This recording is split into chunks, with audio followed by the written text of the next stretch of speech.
So anyway, well, look, I think really this week is really summarized by Rochelle taking retirement. Yeah. And I think that that's a good thing. I think for her, I think it's probably well deserved, well earned after many years. And for the city of Rocky Mount, it's a chance to figure out, a different direction. Not that she was a terrible direction. I'm not saying that at all, but that it's just time. And so Peter Varney stepped in, and I think I've known Peter Varney for a long time, but when I read his resume, I was kind of impressed with it. 42 years with the city. Yeah. And then back and forth a couple of times. And so he's going to be with us, I understand, for 6 months. That's really what he's allowed to do because of his retirement.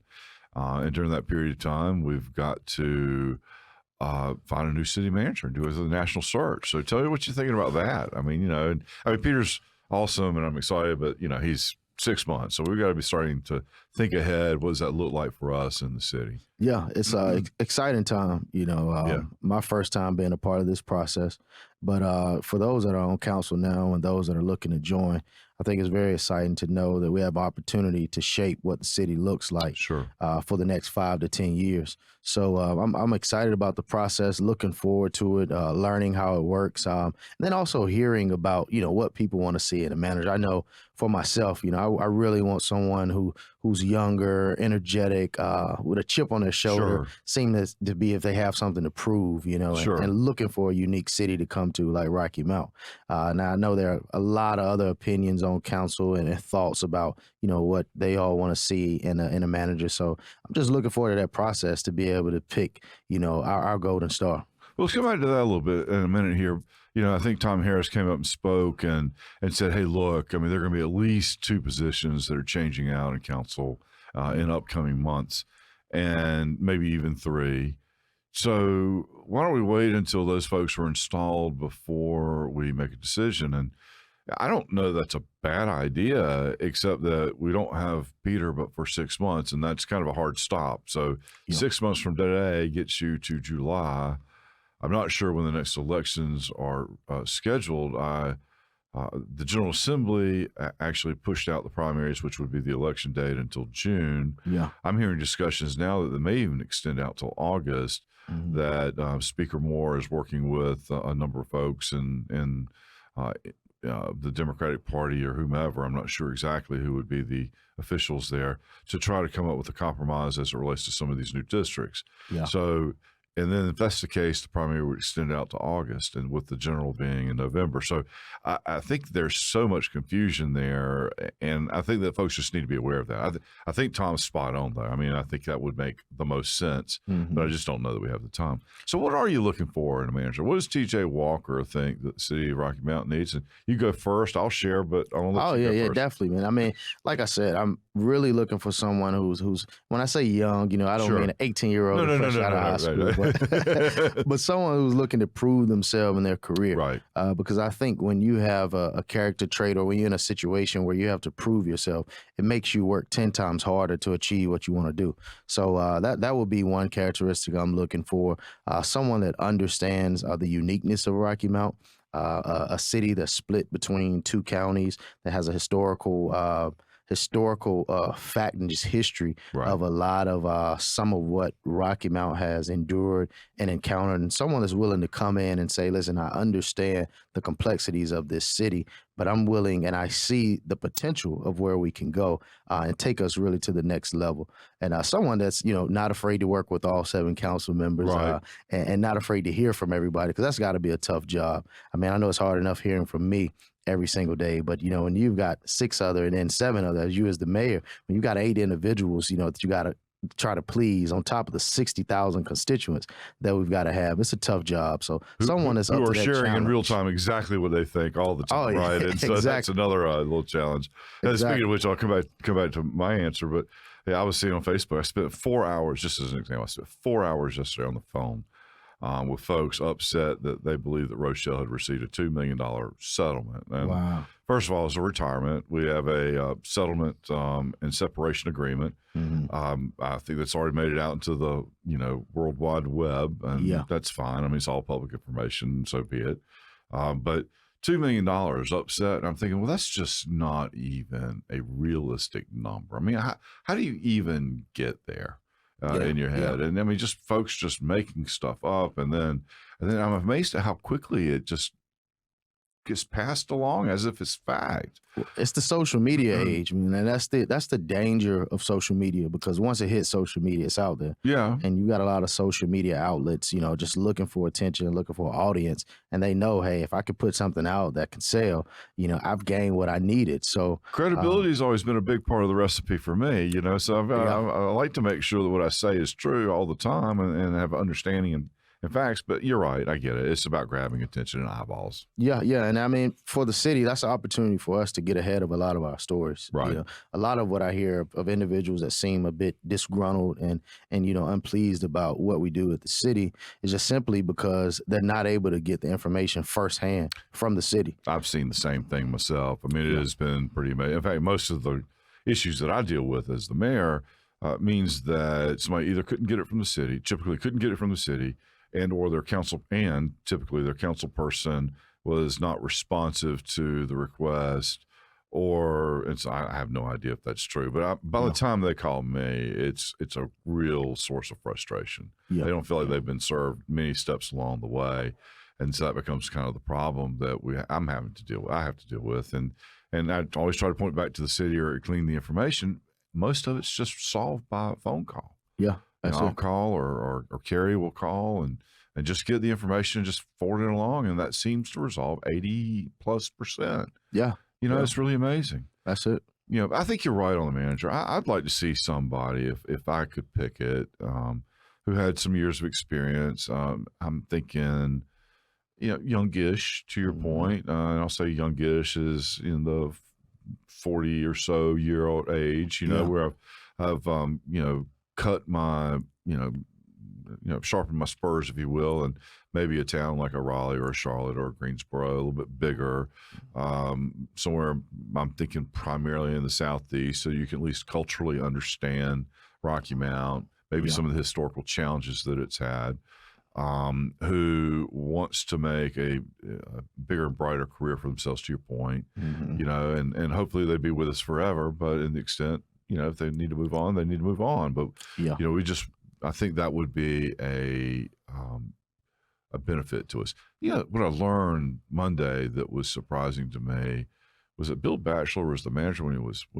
did I hear 30 years old? Yeah.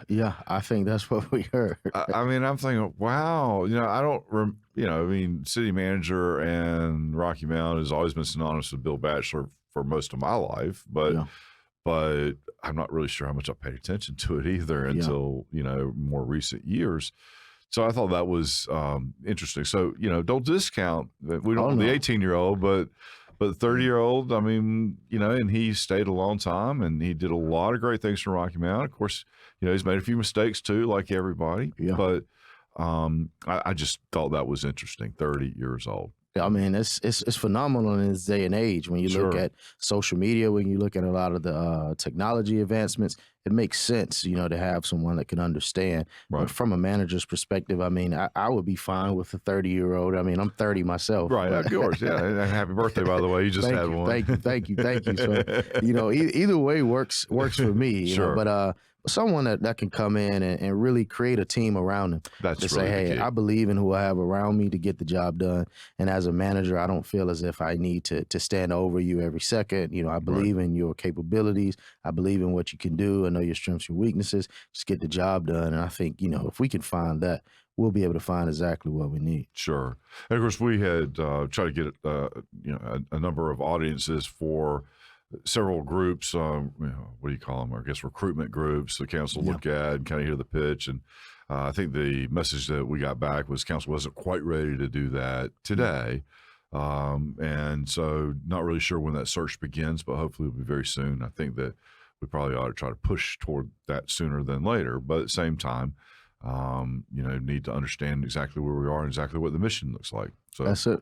I believe it'll be pretty soon. I think at the February committee of the whole, we'll have the School of Government come in and give us some conversation around more of the process and what to look for in those national, executive firm teams. Right. So, I think it'll happen sooner than later.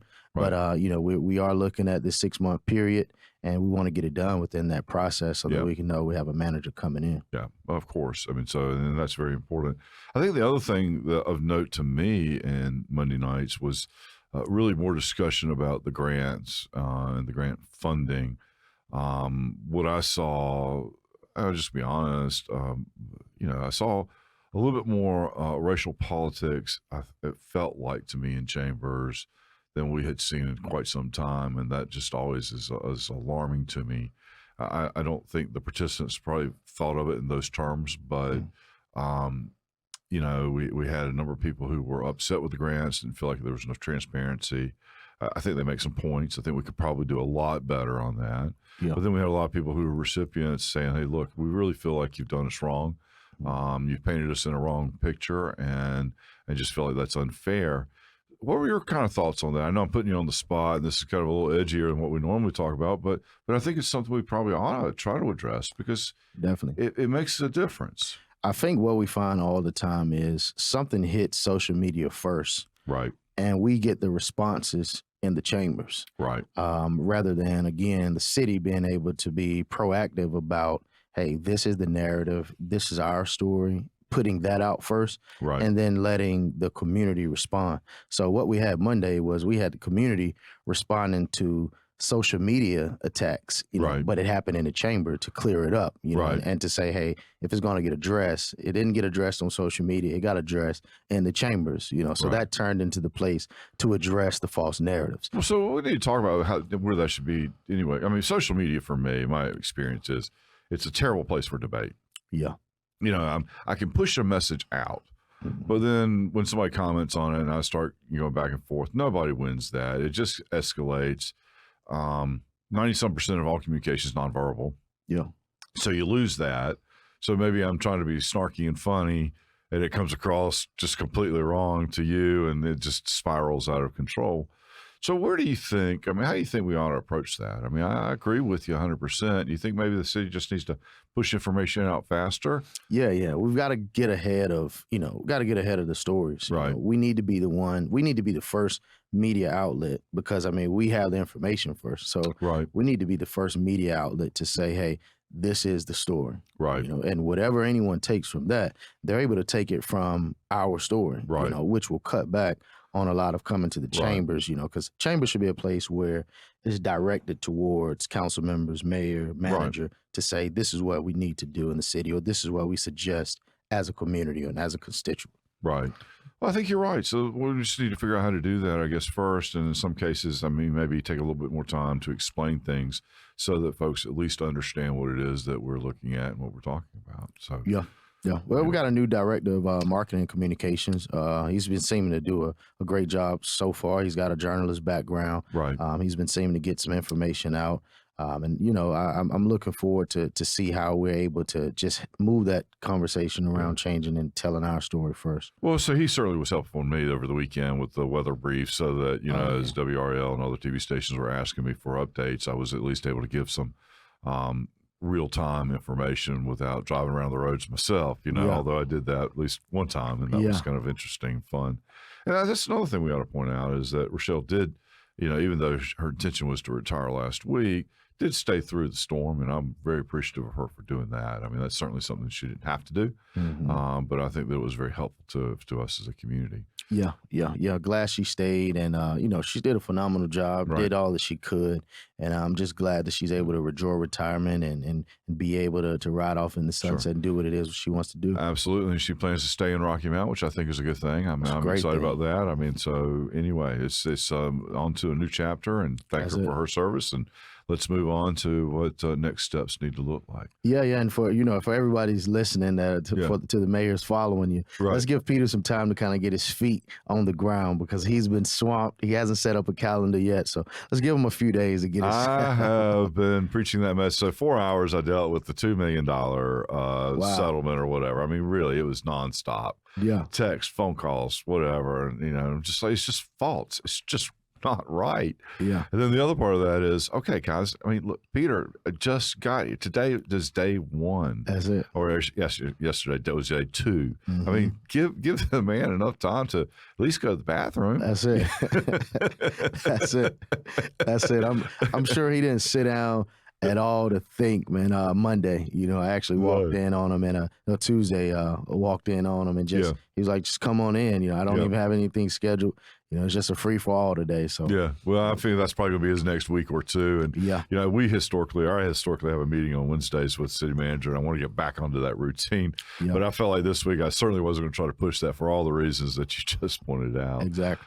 So one of the things I know that has been of interest to you and that you're pushing forward on, and I'm certainly a big fan of, is how do we sit down and come up with a strategic plan for the city of Rocky Mount and more of a comprehensive development plan that would include things like affordable housing, but it would also include things like maybe new roadways, maybe other infrastructure items to help, the city of Rocky Mount prosper economically and otherwise.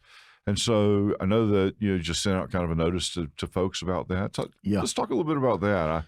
I'm a big fan, and I don't want to put words in your mouth, so I'll just ask you what you're thinking. Yeah, definitely. Just studying cities around us and cities that have seen, substantial growth and be able to make positive strides. I saw that they all have a comprehensive plan that's updated or a 5 to 10 year vision plan. So, I would like to see that here in the city of Rocky Mount. We haven't had an updated one since 2003.